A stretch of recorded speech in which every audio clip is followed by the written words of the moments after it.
So, here's a question for you. Why on earth would one of Japan's oldest newspapers build a massive Pokemon park? It sounds kind of crazy, right? Well, it turns out the answer is a fascinating look at business, pop culture, and a company's desperate fight to survive. Let's get into it. Okay, so first, the big news that got everyone talking. The world's very first permanent outdoor Pokemon park, Poke Park Kanto, is officially a thing. Just imagine it, a real-life Kanto region with over 600 Pokemon tucked right into the hills outside Tokyo. For anybody who grew up with Pokemon, this is literally a dream come true. But here's where the story gets really interesting. If I asked you who built this, you'd probably guess Nintendo, right? Or maybe some huge entertainment company. Well, you'd be wrong. The actual company behind it is, well, it's a total surprise. All right, so let's pull back the curtain and find out who the unexpected mastermind behind this whole project really is. So, it wasn't the Pokemon company flying solo. It wasn't a theme park giant like Disney or Universal. Nope, all the usual suspects are out. This came from an industry you would never, ever expect. Get this, the company that brought this incredible park to life is the Yomiuri Shimbun. Yeah, one of Japan's oldest and biggest newspaper companies. And that just brings us right back to our big question, why? Why would a newspaper build a Pokemon park? The answer, it turns out, is all about survival. This wasn't some fun little side project. This was a massive, high-stakes gamble a company made because its entire industry is changing. And this quote from the company really says it all. They're basically admitting their old way of doing business is dying. They know they can't just sell words on a page anymore. They have to start selling actual real-world experiences. And if you want to know just how urgent this is, just look at this number.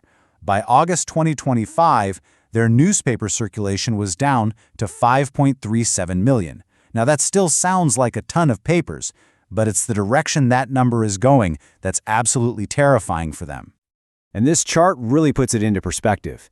20 years ago, the Yomiuri Shimbun was an absolute giant. Today, their circulation has been nearly cut in half. I mean, a drop that steep isn't just a problem, it's an existential threat. So you see what's happening, right? They are completely shifting their identity. They're moving away from the business of just delivering information, which, let's be honest, is basically free now, and jumping headfirst into the business of creating experiences people are actually willing to pay for. But hold on, it gets even bigger. Because this Pokemon Park isn't a one-off idea. It's actually just one piece of a much, much larger plan called the Tokyo Giants Town. See, this was never just about building one park. It's about creating an entire destination. They're using the land and assets they already have to build this huge sports and entertainment complex that's designed to pull in all kinds of different people. And here's how they're rolling it out. It's a three-step plan. First, in 2025, a new stadium for their minor league baseball team. Then, in 2026, boom, the Poke Park, to bring in families and tourists from all over the world. And finally, in 2027, they're adding an inland aquarium for a dose of culture and education. And the strategy behind all of this is built on a Japanese business concept called kaiyusei. The idea is to create a reciprocal flow. They don't want you to just visit one spot and leave. They want you to move from the stadium to the Pokemon Park to the aquarium, turning what could have been a day trip into a whole weekend getaway. So, the big question is, how can a newspaper company possibly pull off something this huge? Well, the thing is, Yomiuri isn't just a newspaper. Not even close. This right here is their secret weapon. They've figured out how to combine their three biggest assets into one killer strategy. Their massive media empire for promotion, their super popular Yomiuri Giants baseball team for a built-in fan base, and now the unbelievable power of a global brand like Pokemon. You see, this gives them a massive, almost unfair advantage. They can advertise their new park and stadium all over their own newspaper and TV network, reaching millions and millions of people, basically for free. It's a closed marketing loop that any other developer would kill for.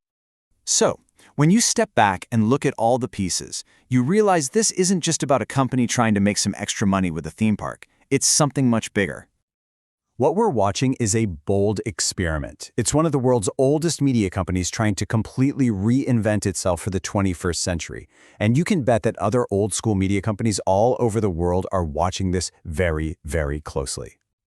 And really, it leaves us all with a pretty huge question. In a world where news, movies, and music are basically free, has the game completely changed? Is selling a unique, unforgettable experience the only thing businesses have left? It's definitely something to think about. 喜欢这种学习方式，欢迎订阅我的频道，让我们一起用下一个10分钟，把商业英文变简单。